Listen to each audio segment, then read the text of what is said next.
There's a series of questions around climate change, getting to zero, ocean rise, and questions as to whether the representatives up here, as well as the Port 2050, really take on board the seriousness of this and whether we can get to zero carbon emissions by 2050, not least in the energy system. So I'm going to ask, someone's described that as the elephant in the room.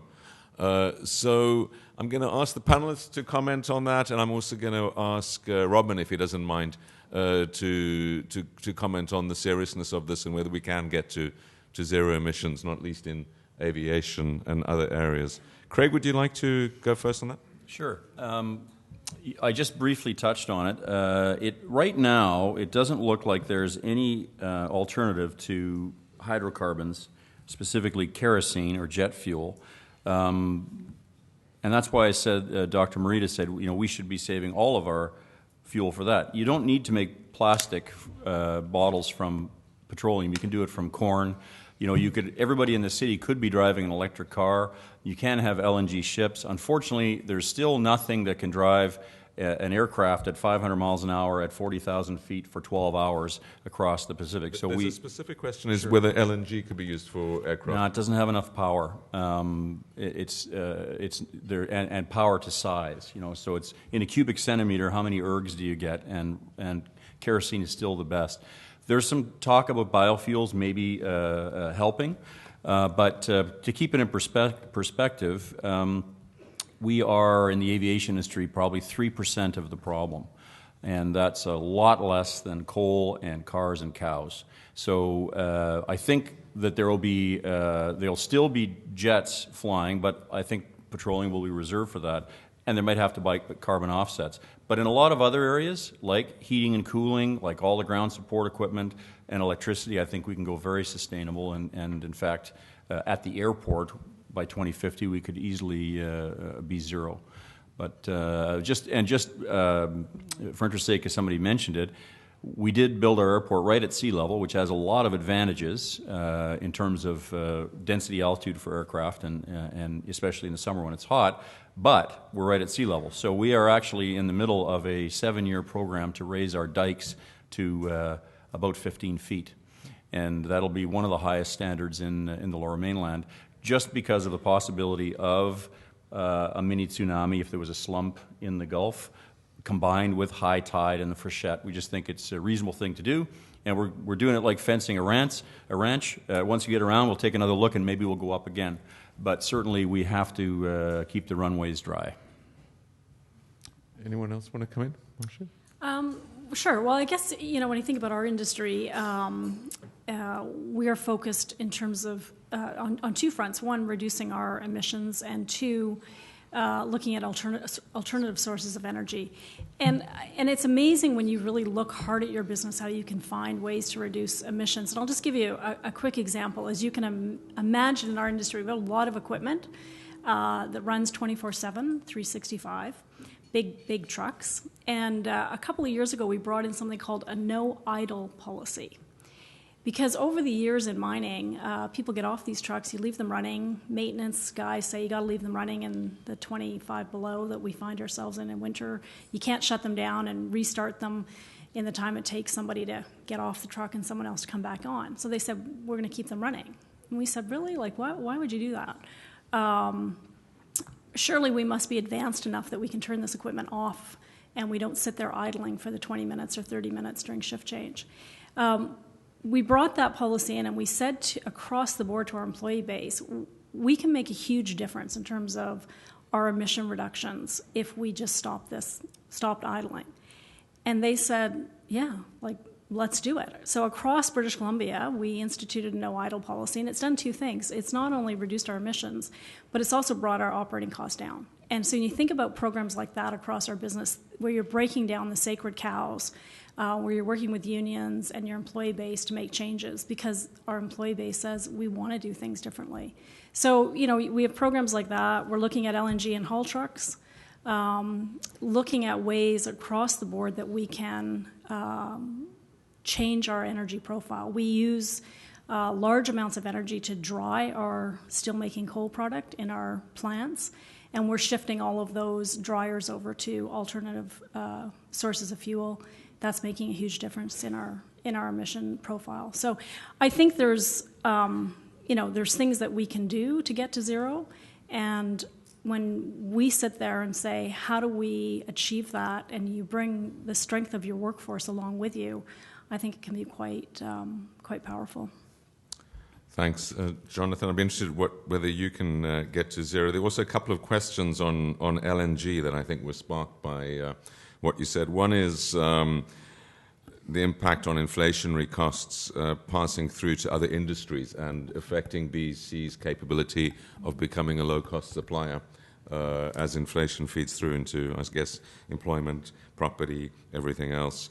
Related to that, there's a question about congestion on the roads and whether there's going to need to be more investment in highways to make this all possible.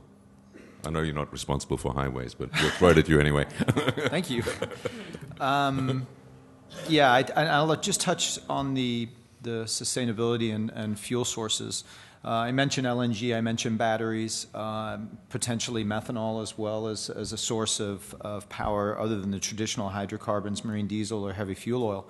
And then the last one is electricity, which I know also the port is investing a lot of money in handling that here at the port, so cold ironing, which I think is clever. But when we look at electricity, we're very blessed here in British Columbia to have hydro-based power. But in other locations around the world, you do know when we're doing electricity, you're actually just pushing the energy to another source, right? So there's a coal-fired or oil-fired plant that's producing the electricity so you can plug your Tesla in. And I'm not sure everybody actually who owns a Tesla may connect those 2 points, that you're just pushing the energy source somewhere else that is still predominantly coal or hydrocarbon run. So whether or not we can get to those electricity, that's an extremely long extension cord to go over the Pacific, so that's probably out. But the other forms of energy that can reduce emissions, I think, are real. LNG projects and inflation, absolutely right. I think it scares the heck out of everybody. I know Shell pulled out of a huge project. It was somewhere in about the $6 to $8 billion range in the Northwest Shelf because they finally said, we just can't economically make this work. And so the spotlight is on British Columbia right now. The good news is there's a tremendous amount of resource in the ground. Problem is you've got to economically get it to the market. And we are geographically very close to Asia, which makes us a perfect trading partner. But it's the economic portion that I'm not sure everybody has got their hands around. And right now with oil being depressed, the LNG price still being depressed, I would hate to be in the boardrooms of these folks that are looking at 12 to sometimes up to $20 billion for investment to figure that out. I think it's very close. And the last one, congestion, yes, and we have an answer. Short sea shipping. So we have marine highways. We have marine highways that are literally right outside our door. And so slightly self-serving because we own barges, but regardless if it's C-SPAN or somebody else, when you can put 160 containers on a barge, that's 160 trucks that's off the road. So when you're sitting in traffic on Boundary or whatever road it is, think that possibly that truck or that container could actually have a different avenue of moving around the coast. I think it's coming soon, and it's not, in no way is it going to put trucking out of business. It's just going to complement trucking and keep them off the more dense areas like going through downtown Vancouver and along some of our busy highways. So I think that's coming soon. Great. Did you want to come in at all, Robin? I guess a couple of points. A couple of points I would make in terms of can we actually get there in terms of zero carbon. I think as we've heard and as we're all exploring, we have made a lot of progress as a gateway, and I think there's a lot more potential to go there. So I think I'm optimistic about what we can achieve. But I think the bigger challenge for all of us on this planet is the movement away from fossil fuels as what is current. Even coal is currently 40% of the world's power. And that's when we looked at the 2050 scenarios, the Great Transition. A key theme in that was not just the change to a triple bottom line, but a period of huge volatility to get there. And I think that's the bit that's most difficult to grapple with, is sort of how do we get from here to there? It looks possible that with technology and with change we could get there, but the transition is not going to be smooth. Great. Anyone want to put their hand up, pose a question? No, you've written them all down. Very, very good of you. Think about your questions. So I have a question here that says, I'm left with a sense that many environmental fears aren't real, in brackets to which I don't agree. Would the panel members support a regional independent council to assess cumulative effects through southern British Columbia? Keep that in mind. I'm going to read through the remaining ones and then we can come back to you.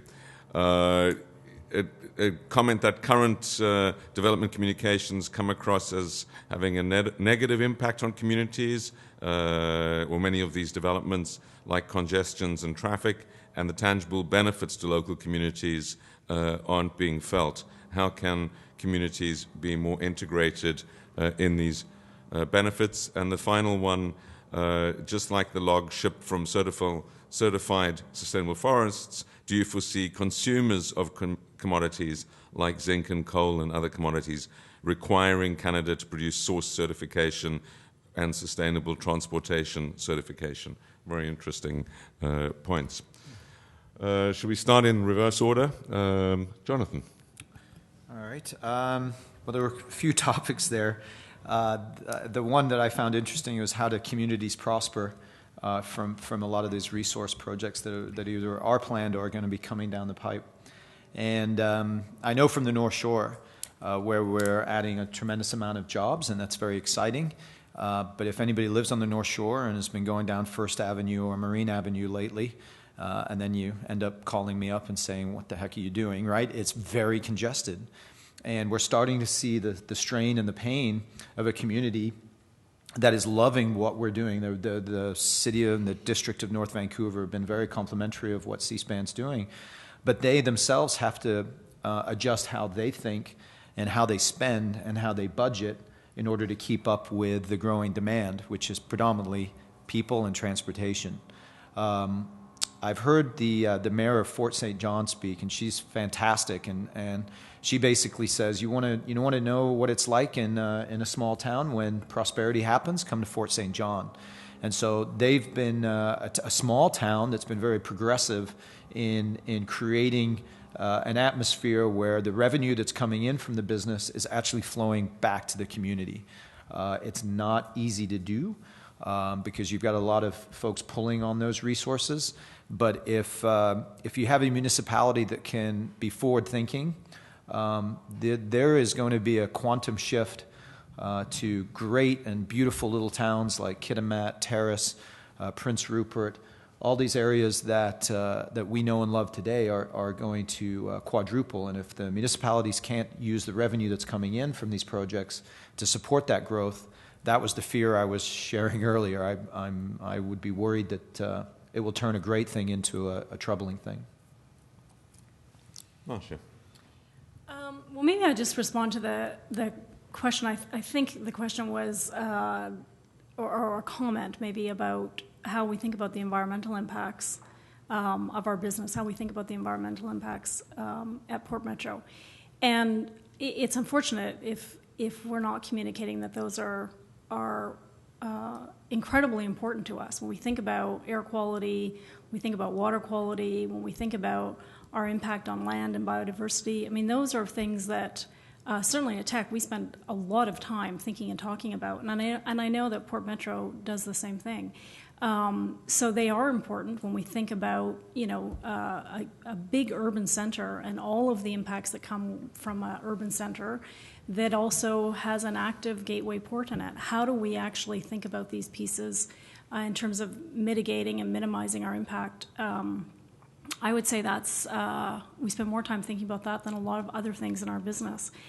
We have 1,800 coal trains coming a year into the Lower Mainland, and when we think about dusting off those coal trains, that's a critical issue for us. And we've been putting measures in place to eliminate coal dust. We flatten our car loads. We do multiple spraying. We put a sort of a glue-like sealant on top of it. We are working to achieve best practices where we can and to eliminate those kinds of impacts. So maybe just more of a comment back to the person who made that comment that environmental impacts are a big piece of how we think about the supply chain. Can we get better at it? Absolutely. I mean, that's, we look at new technologies. We look at learning from best practices around the world. I mean, those are things that we're incredibly focused on. Great.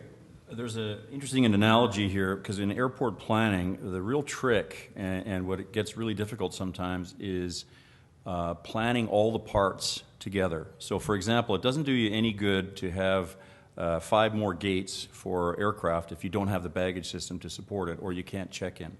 And so all of those things, outbound, the check-in, the baggage system security, the gates, and inbound, the gates, the baggage, the customs hall, all of that has to be balanced. So you're always doing that. And what's gone out of balance in Vancouver is ground access. In fact, for our first master plan, it was all about, where could we put everything? The second one, it was in the future, if we need runways, where do they go? The third master plan for us now, it's all about ground access. We are not putting developments in certain parts of the airport because of the impact it will have on the ground access. And the Canada Line was a brilliant investment, and it's fantastic, and we need 5 more of those going in right now in the Lower Mainland, and we're just not seeing that. So for us, it's gotten out of balance. The ground access to the airport is just not there. We do believe very strongly that in the environmental threats, and that's why we're spending tens and hundreds of millions of dollars ameliorating the effects. Our heating and cooling plant that we're going to build, now it will have a good effect on our operating cost, but we're going to be punching down 2,300 300-foot wells to help heat and cool the terminal, and it'll have a huge effect on our footprint. But we're not doing it to save the operating cost. We're doing it to reduce our greenhouse gases. So we do think about it in everything that we do. Sustainability is a big part of our thinking. But remember, sustainability is not just about environment. It's about financial, it's about community, it's about jobs, it's everything together. And I would say that, what we're doing is we are filling demand. There is an almost insatiable demand for air travel, for both people and cargo, and we just try to fulfill the demands we have for that. Great. I think we have time maybe for one more round, and quite a few cards have come in, so I fear you might have lost your chance to pose a question because we're pretty full with cards now.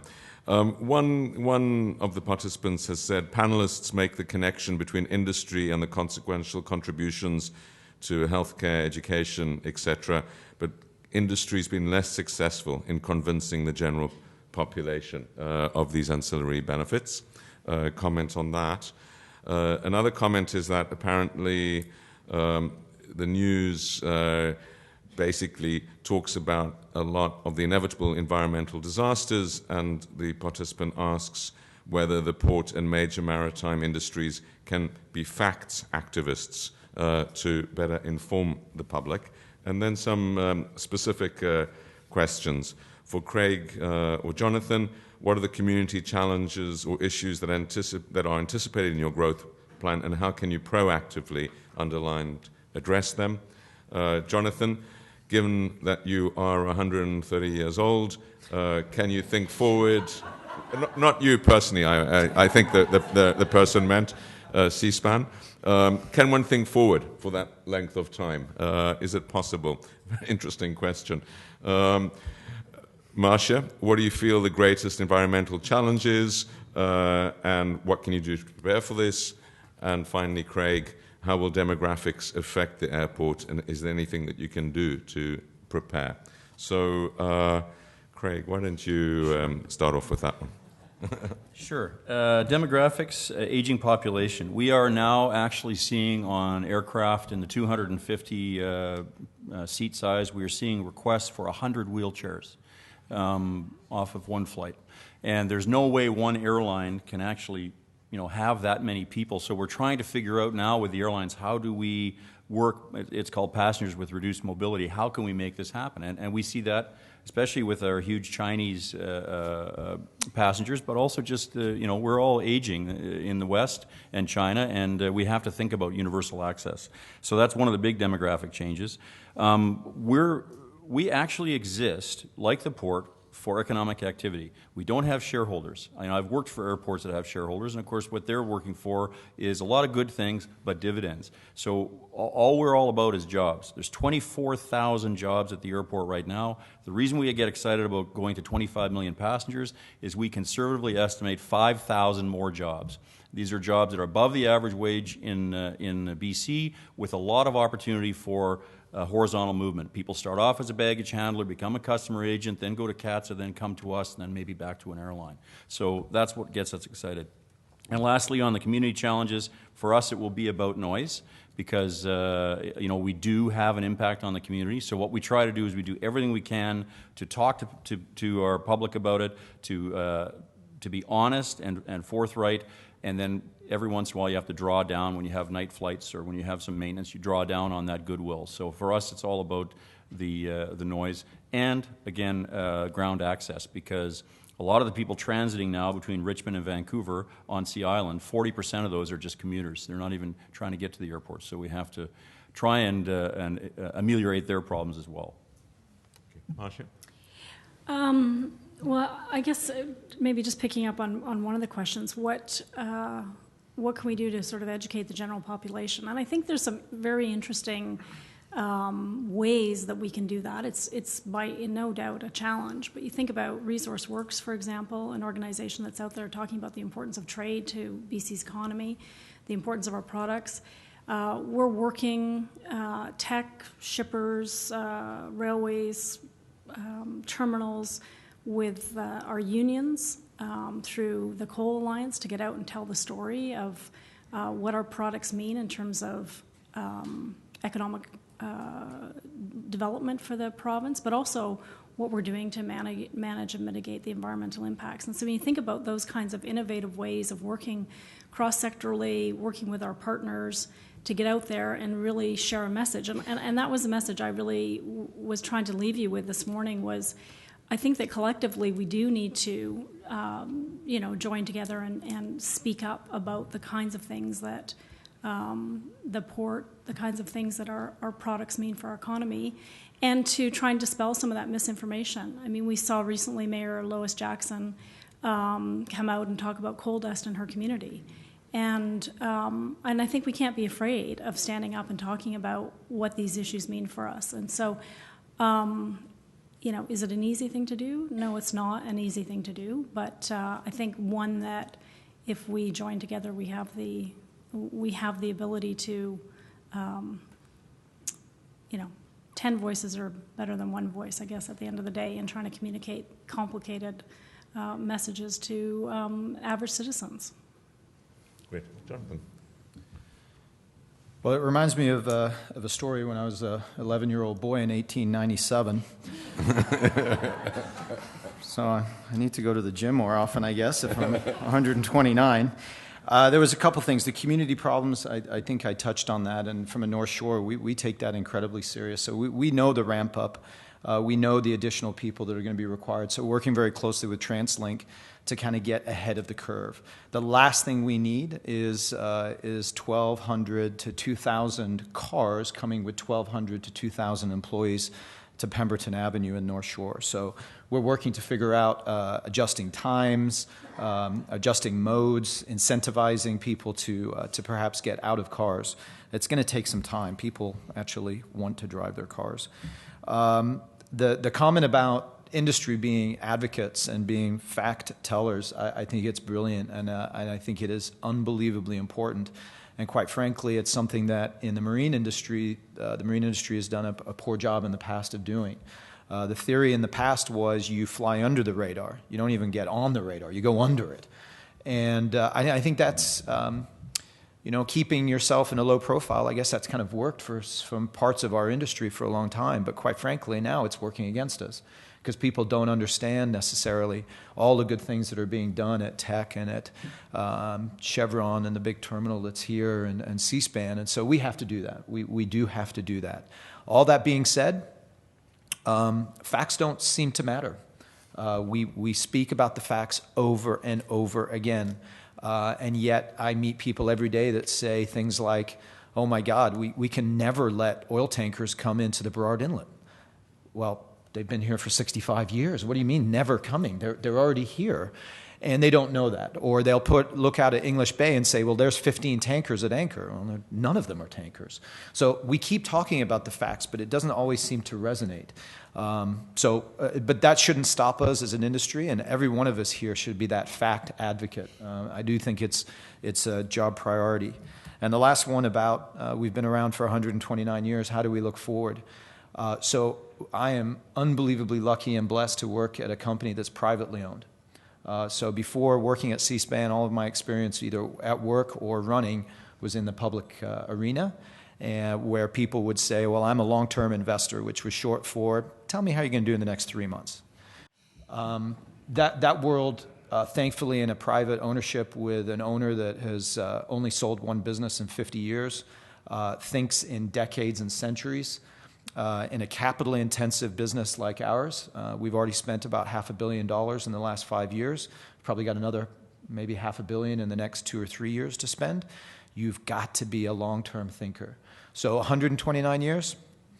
Apparently, I'm going to be around for that. But yeah, I think it's thanks to a very, very shrewd ownership that can look long-term. That's part of our help. Great. Just before we thank this extraordinary panel, I've certainly got an immense amount from this and from the Port 2050 scenarios. So thinking 2050, not too far away, 35 years, hopefully we will be around to see the consequences. And certainly my firm belief is that with this sort of preparation and thought going into it, it should be one of what's called the great transition to a much higher level. Of course, there's no long term without a short term, so let's wish our panelists success as they make these big decisions for the next months and years in achieving that long term vision. But thanks to all of you.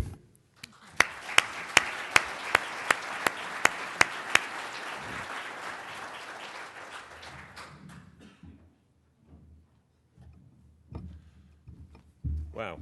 Well, thank you very much, Ian, and thanks once again to the panelists for leading us into a fascinating discussion that I think could actually have lasted all afternoon, never mind just for the hour or so we had allotted to it.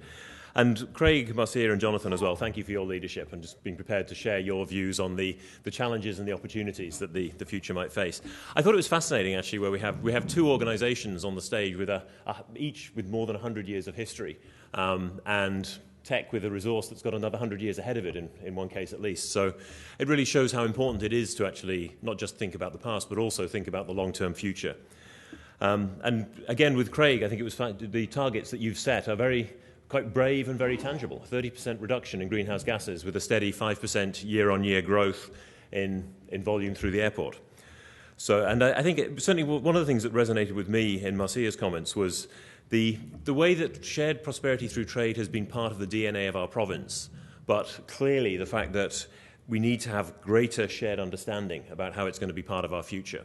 And that's a role that certainly we as Port Metro Vancouver see ourselves potentially playing a leadership role in as well. I like the idea of fact activists, but I think ways of telling stories that help make an emotional connection with the facts and realities that we're all grappling with and trying to communicate. And for Jonathan, I think what stuck with me was big opportunities bringing big headaches, and I guess that's what keeps us all in a job, I guess. But it's certainly some exciting times ahead, and doubtless some real challenges that we're all going to have to grapple with to realise those opportunities. And there's no doubt in my mind that here in this room we have got a very committed group of people who are actively wanting to engage in the long term, not just for our own benefit, but for the benefit of children and grandchildren beyond us. And I'm hopeful and optimistic that we can actually achieve our mutual goals and contribute to a sustainable future. And I firmly believe it will happen by actions we all take as individuals, as part of not just the organisations we are part of, and that's part of it, but as individuals, as part of the society we play a role in.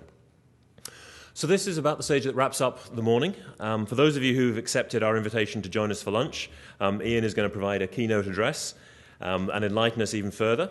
If you haven't already received your ticket, please do collect it on the way out of the door and then follow the signs to the Vancouver Board of Trade luncheon, which I think is directly above us. You will have been pre-registered, so if you have your ticket, you'll be able to simply walk in. So please join me in one last thanks for Ian and for the panel. Thank you.